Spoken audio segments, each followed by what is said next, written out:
All right, so this video is on paraphrasing, taking a piece of literature like Romeo and Juliet by William Shakespeare and putting it in your own words, and in this case, in modern language.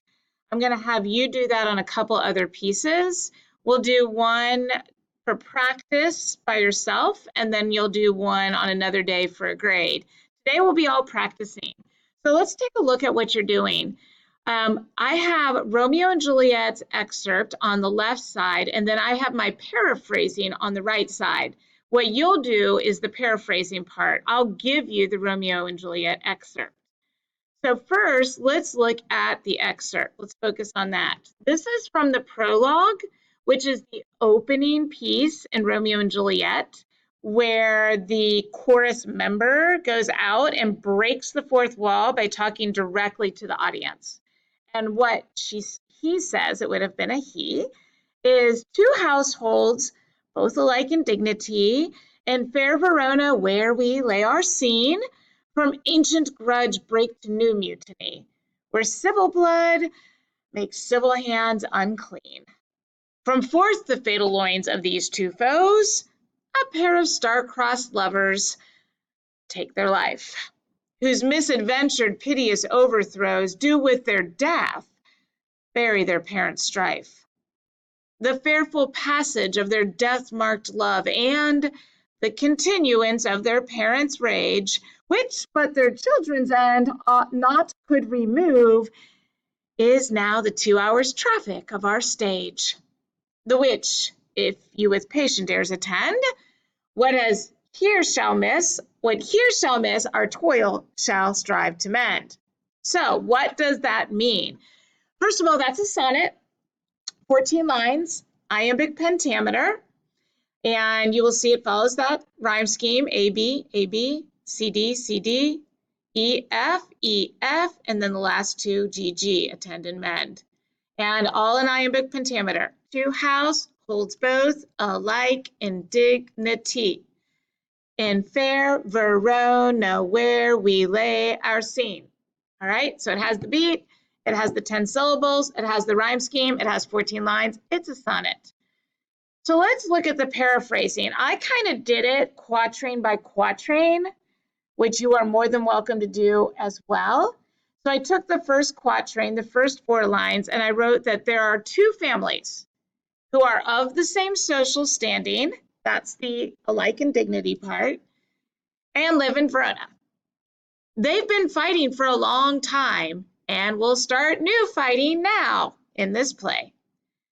So I just took what I saw in Shakespearean language and changed it over. There's actually another part to that too, the next line.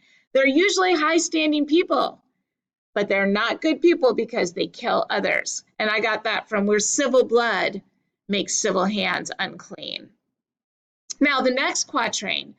From forth the fatal loins of these two foes, a pair of star-crossed lovers take their life, whose misadventured piteous overthrows do with their death bury their parents' strife. Now, if you don't know what some words mean, look them up. If you don't know what strife means, look it up. If you don't know what piteous means, look it up. That will help you so much with doing the paraphrasing. So look at what I wrote down for what those 4 lines meant. I started right here. They give birth, these two families, right? From forth the fatal loins of these two foes, they gave birth to a couple of kids who end up falling in love and then taking their own lives. Because of these poor kids' choices to take their lives, it ends up being the only thing that stops these families from fighting. Because they each had a child who fell in love with each other, but obviously couldn't be together. Well, we know that because we read the whole play or saw it.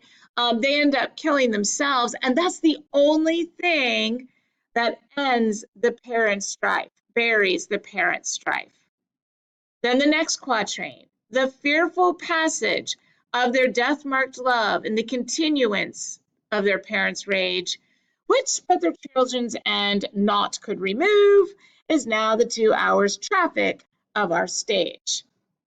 So, for the next 2 hours, you will see on stage the reenactment of this family, their grudges, and their kids' love, and then death, which finally ends the family fight.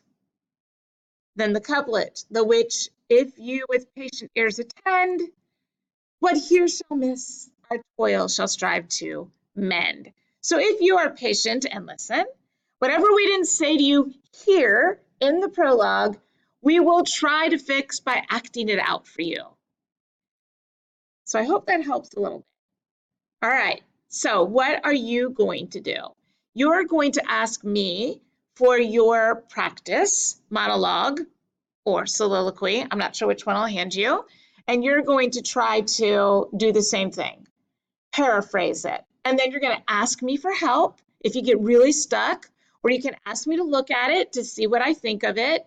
You can work with each other. You can help each other. I just want you to learn how to paraphrase, because on Monday, you're going to do one all by yourself for a quiz grade, meaning you can't talk to anybody else. You need to try to do it all by yourself. So I want to make sure you feel confident going into that on Monday. All right. So, oh, and the difference between a monologue and a soliloquy, a monologue is a really long speech that one person gives to another character.